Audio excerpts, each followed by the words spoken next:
जिला कांग्रेस कमेटी के सम्मानित अध्यक्ष भाई विनोद नेगी जी, मंचासीन हमारे विकासखंड पौड़ी, विकासखंड काजीखाल, विकासखंड कोट, विकासखंड खिरसू, विकासखंड बाबो, विकासखंड एकेश्वर, विकासखंड चाकीसैंड से आए हुए कांग्रेस के सभी सम्मानित अध्यक्षगण और सम्मानित यहाँ पर पदाधिकारीगण, उपस्थित मातृशक्ति और अभी हमारी एक प्रखर वक्ता बहन, ये ब्लू नोट क्या बहन सरस्वती, हाँ बहन सरस्वती, जिनके मुख में निश्चित रूप में साक्षात सरस्वती का वास है।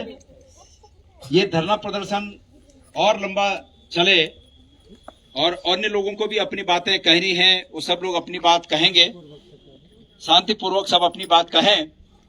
उससे पहले मैं इसलिए खड़ा हुआ कि मैं अपनी बात को सही तरीके से आप लोगों के साथ साथ यहाँ सरकार के दरवाजे पर कह सकूं, ताकि सरकार तक ये बात जा सके, हमारी बात सरकार तक जाए। उससे पहले एक चीज मैं महसूस कर रहा हूं कि जो लोग भी इस फ्रॉड में प्रभावी हैं, जिन पर ये कुप्रभाव पड़ा है, जो लोग प्रभावित हुए हैं, जिन लोगों को ठगा गया है, उन लोगों की आपस की एकता बहुत आवश्यक है।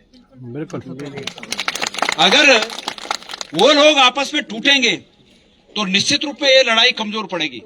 ये समझ लेना, हम एक राजनीतिक दल से हैं और निश्चित रूप में हम एक राजनीतिक दल से हैं तो हम उन लोगों के साथ इसलिए खड़े हैं कि समाज में जब ये परिलक्षित होता है कि एक वर्ग किसी बात से प्रभावित हो रहा है, नुकसान उस वर्ग को हो रहा है और सरकार उस पर ध्यान नहीं दे रही है, तो विपक्ष का ये राजनीतिक धर्म है कि हम यहां पर खड़े हों और हमारी बात को सरकार के दरवाजे पर हम कहें और ये बात सरकार के कानों तक जाए।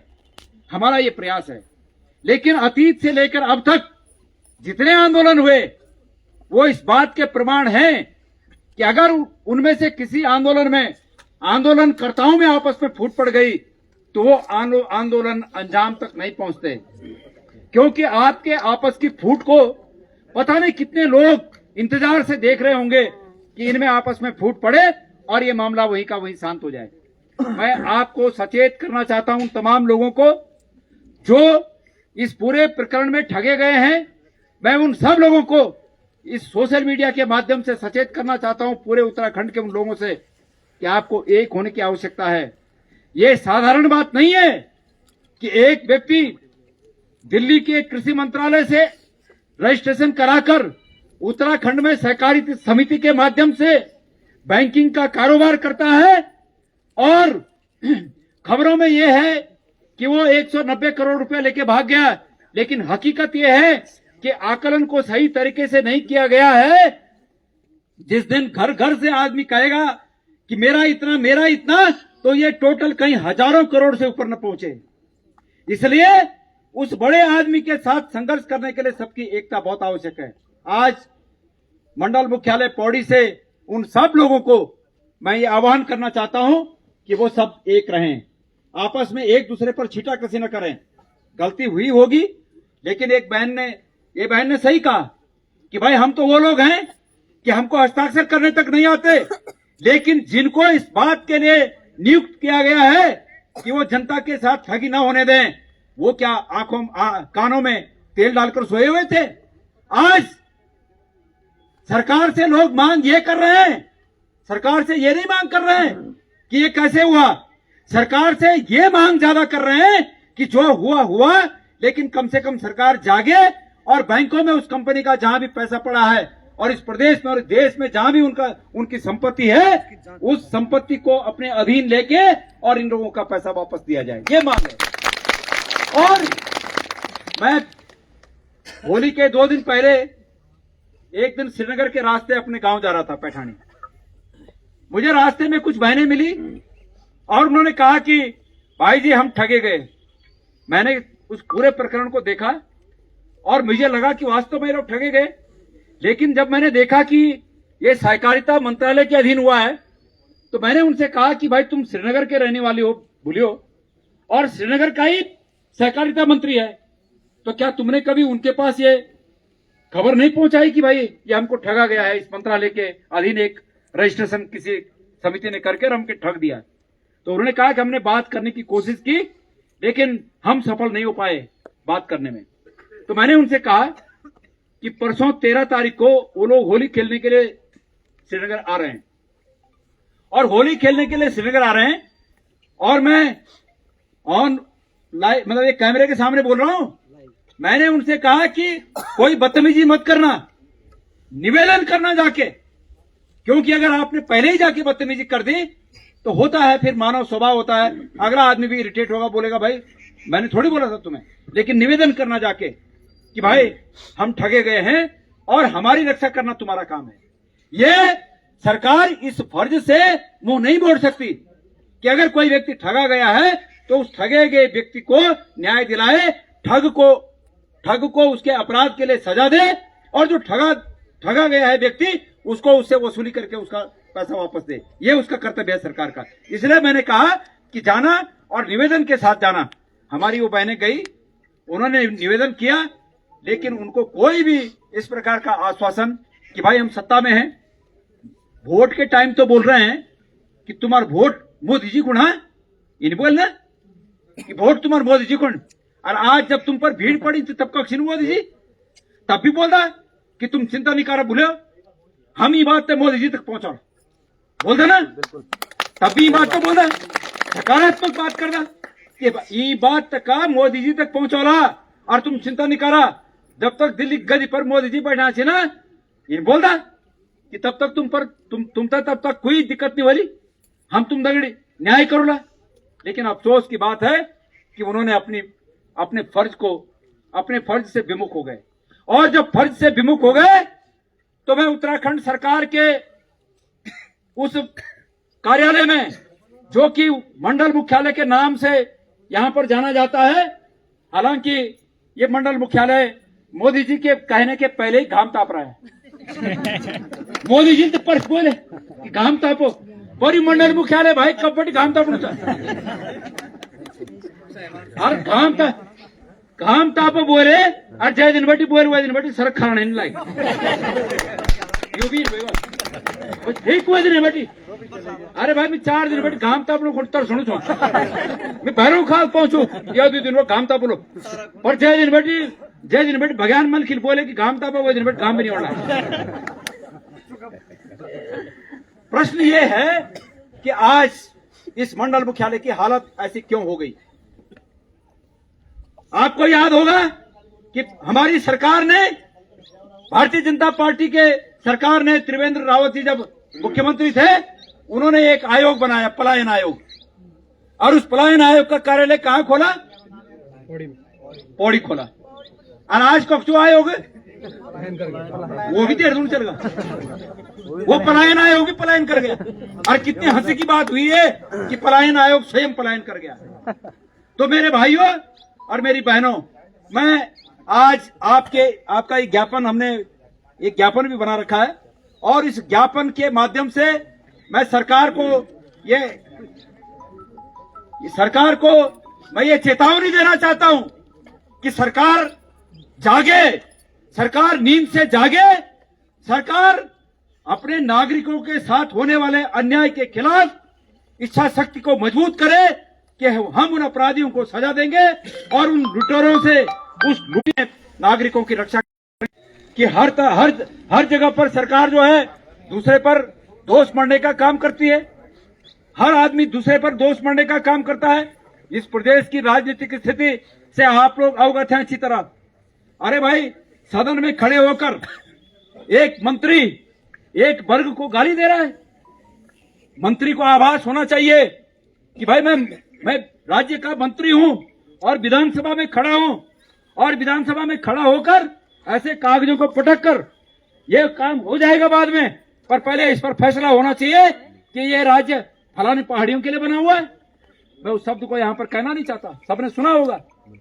और उसके बाद ये कहना, कल रिजाइन के टाइम ये कहना कि मेरे स्टेटमेंट को तोड़ मरोड़ कर पेश किया गया। मैं पूछना चाहता हूं उत्तराखंड की विधानसभा से, उत्तराखंड की विधानसभा की अध्यक्ष ऋतु खनूड़ी जी हैं, रितु खनूड़ी जी, मैं पूछना चाहता हूं आपसे कि विधानसभा में दिया गया वक्तव्य अगर तोड़ मरोड़ कर पेश आया है बाहर, तो उसके लिए कौन दोषी है? क्योंकि ये उनका अधिकार क्षेत्र है, उन्हें बताना चाहिए। अगर उन्हें ये पता है कि ये जो बाहर बयान आया ये तोड़ मरोड़ कर आया, तो प्रेमचंद अग्रवाल जी का वास्तविक बयान क्या था? हमारी जो विधानसभा के अध्यक्ष हैं वो उनके वास्तविक बयान को प्रसिद्ध करें, बताएं ये था भाई वीडियो और ये तोड़ मरोड़ के पेश किया गया। लेकिन प्रेमचंद अग्रवाल जी, आपके पाप, इस पाप को आप कुछ हद तक धो सकते थे कल भी, और वो इस रूप में धो सकते थे कि रोने के बजाय अपने पद के त्याग के लिए आप खुले मन से इस्तीफा देते। और मैं कहता कि मेरी अंतरात्मा ने ये गवाही दी है कि मैंने एक भूल कर दी है और इस भूल का प्रायश्चित इस रूप में है कि मैं त्याग पत्र दूं। और मेरे साथियों, मेरा मन आपके लिए मेरे मन में कोई बैर नहीं है, लेकिन ये दंड मुझे मिलना चाहिए, इसलिए मैं त्याग पत्र दे रहा हूं। है वो हम भी बोलूंगा कि तोड़ मरोड़ के पेश कर दिया, मतलब गलती हमारी चाहे भगाने गलती नहीं, चाहे अपनी गलती नहीं बताणु, आज भी बताणु कि ये उनकी गलती चाहिए, ये नहीं चलेगा। कुछ लोग बोल रहे हैं ये लड़ाई पहाड़ बनाम मैदान की लड़ाई है, लेकिन वास्तविक रूप में ये पहाड़ बनाम मैदान की लड़ाई नहीं है। हम पहले दिन से इस बात को कह रहे हैं, ये लड़ाई सिर्फ इस बात की है कि चाहे किसी भी राजनीतिक दल का व्यक्ति हो, अगर वो किसी को गाली दे तो उसको दंड मिलना चाहिए। और दंड क्या होता है? जो जिस पोजीशन पर है उस पोजीशन का दंड होता है। छोटा आदमी तो छोट दंड वन और बड़ा आदमी तो बड़ दंड वन। तो भाई तुम बड़ा आदमी छे, तुम बड़ी गलती करे तो तुम तो बड़ दंड हो, तुम तो पद थोड़ा पड़ो। और पहाड़ बनाम मैदान कहां से हो गया?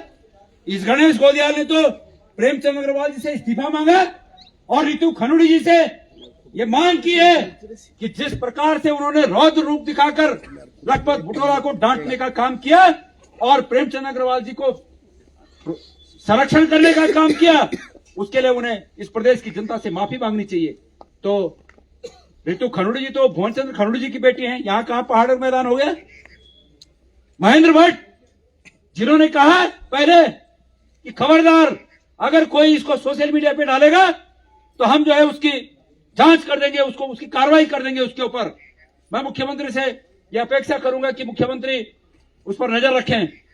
जिसने धमकाने का काम किया वो महेंद्र भट्ट कोई मैदानी है? हमने मांग की कि उनको जो है माफी मांगनी चाहिए।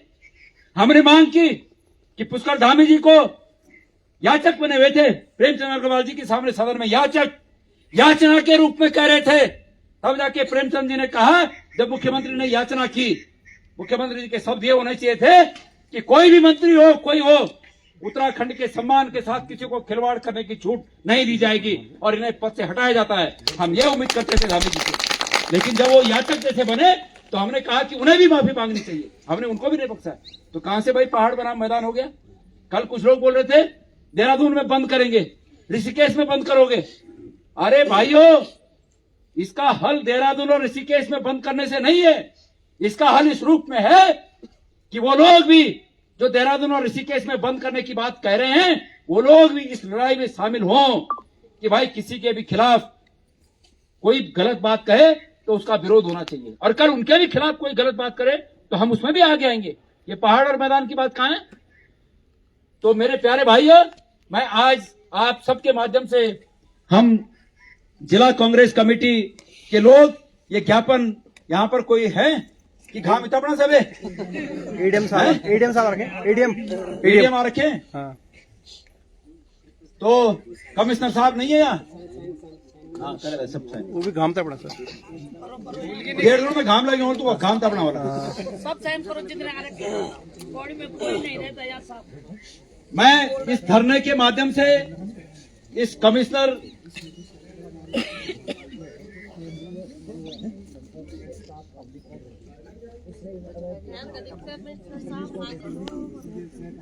एक बहुत महत्वपूर्ण सूचना भाई बहुगुणा जी, अद्वैत जी ने मुझे दी कि इस समिति को केंद्रीय स्तर पर अवैध घोषित किया गया है, जबकि राज्य की कोऑपरेटिव विभाग ने, सहकारिता मंत्रालय, हमारे राज्य के सहकारिता मंत्रालय ने इस पर चुप्पी साधी हुई है। मैं कह रहा हूं कि इसमें धन सिंह रावत जी के संबंधों की जांच होनी चाहिए उस व्यक्ति से। बिल्कुल भाई सहकारिता नहीं, सहकारिता विभाग चौपट कर दिया, चौपट। ये मेडिकल विभाग चौपट कर दिया, स्वास्थ्य विभाग। मैंने किसी व्यक्ति ने श्रीनगर मेडिकल कॉलेज में सूचना अधिकार के तहत रिपोर्ट मांगी, प्रधानाचार्य साहब रिजाइन करके चले गए। क्या है भाई ये? प्रधानाचार्य जी ने बोला मैं प्रधानाचार्य नहीं रहता, और उस सूचना में इतनी गंभीर बातें हैं। अगले 15 दिन के अंदर हम उस पर भी कार्रवाई करेंगे। हम अभी उसकी और तह तक जाने की कोशिश में हैं। तो धन सिंह रावत जी, मैं पूछना चाहता हूं आपसे कि इस सहकारिता के अंतर्गत ये उत्तराखंड में इतना बड़ा लोगों के साथ घोटाला कैसे हुआ? मैंने एक दिन कहा था कि 4 फुट के आदमी का कितना फुट का पेट हो गया भाई, एक दिन कहा था। आज इस मंडल मुख्यालय से दोबारा पूछना चाहता हूं, धन सिंह रावत जी, सहकारिता विभाग का पैसा आपने शेयर मार्केट में लगाया और ऐसी कंपनी पर लगाया जिस कंपनी की कोई साख नहीं थी। वो पूरा का पूरा पैसा डूब गया। वो उस पैसे में निश्चित रूप में ये संदेह उत्पन्न होता है कि मंत्री का हाथ है। आपको उसमें कितना मिला, कितने फुट का पेट हो गया आपका? उसके बाद तमाम लोगों ने, आपके विधायकों ने आरोप लगाए कि आप जो है नौकरियों को बेचने का कारोबार कर रहे हो।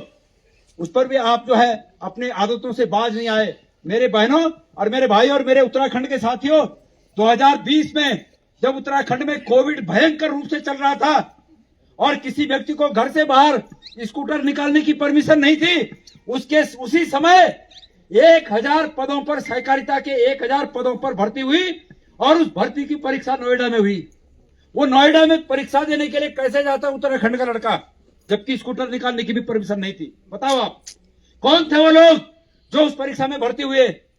ये इस तरह के मामले हैं जिनका निस्तारण सीबीआई के आधार पर, सीबीआई के स्तर से हो सकता है। हमारे तुम्हारे बस की बात नहीं है। तो इसलिए मैंने कहा कि 4 फुट के व्यक्ति का कितना फुट का पेट है। इसलिए आज इस माध्यम से, इस ज्ञापन के माध्यम से मैं सरकार से मांग करता हूं कि सरकार सहकारिता मंत्री की इस प्रकरण में भूमिका की जांच करे और उस व्यक्ति को गिरफ्तार करे, और ये जो प्रभावित लोग हैं, हमारे जो प्रभावित लोग हैं, इन प्रभावित लोगों के साथ न्याय करे और इनका पैसा वापस लौटाए। अगर सरकार ने समयबद्ध तरीके से इन लोगों को कोई सांत्वना नहीं दी, ये नहीं कहा कि भाई हम तुम्हारे प्रकरण में कुछ नहीं कर सकते, नमस्कार 2 मिनट देना। अगर सरकार ये नहीं कह सकती तो अभी ये हमारा आंदोलन शांतिपूर्ण आंदोलन है। आगे का आंदोलन हमारा उग्र आंदोलन होगा। एक राजनीतिक दल के नाते हम इस बात को सरकार से पहले ही कहना चाहते हैं। और मेरी बहनों, मैंने आपको एक मंत्र दिया है, उस मंत्र का ये फेसबुक के माध्यम से जितना हो सकता है उसको चलाना, कि उन लोगों में जो इस बात से प्रभावित हुए हैं, जिनके साथ ये ठगी हुई है, उनको मेरा ये निवेदन है कि वो लोग अपनी एकता बनाए रखें। तुम्हारे बीच में फूट डालने के लिए 50 बातें करेंगे, लेकिन आपको कुछ सहना भी है। अगर सहोगे, गढ़ में कहा बच्चे की सह लिया तो ले लिया, और सह लेना तो कम्फर्ट ले ले, तब मुश्किल चल। इस वजह से सब लोग अपने को एकजुट रखना और आपके बीच में आपस में विरोधाभास नहीं होना चाहिए।